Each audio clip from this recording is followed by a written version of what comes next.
Good morning guys, nag-almusal na po ba kayo? Ano po bang inalmusal nyo?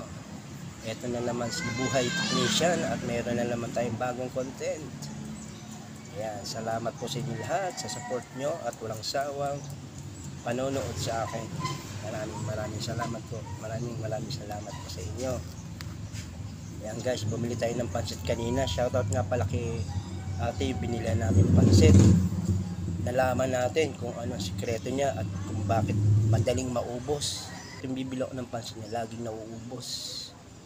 Kaya inalam natin kung bakit madaling maubos. Tara guys, pakita ko sa inyo at kumain na tayo ng pansit, kape at pandesal ngayong umaga.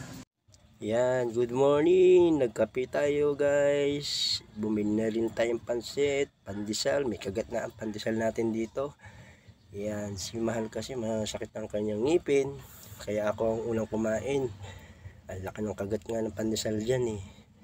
Makikita nyo dito guys kung paano ako kumain at sumubo ng pansit. Napakadami. Unang subo. Ayan.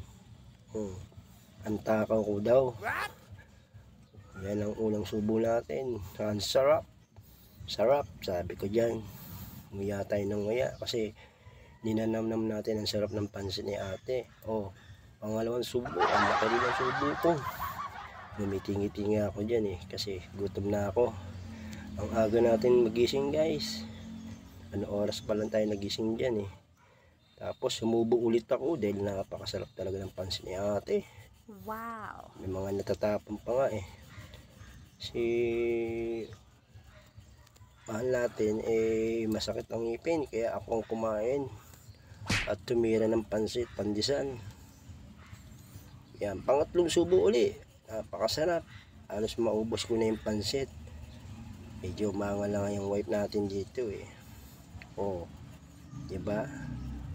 Yan, ito guys, yung pansit. May pang reels na naman tayo.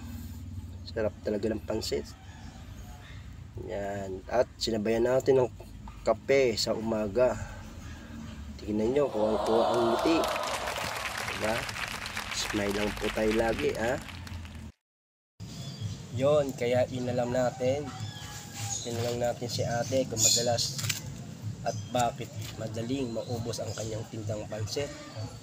Tinanong ko siya, sabi ko, ate, bakit madaling maubos yung pansit mo?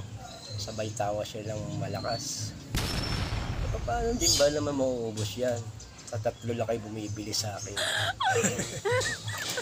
Kaya pala. Pero masarap yung pansit ni ate guys. Talagang lagi tayo bumibili sa kanya kasi napakasarap. Tapos may mga gulay pa. Masarap ang pagkakaluto niya. Malinis pa. At hindi lang yun. Maganda pa sa akin. Thank you so much guys. Thanks for watching.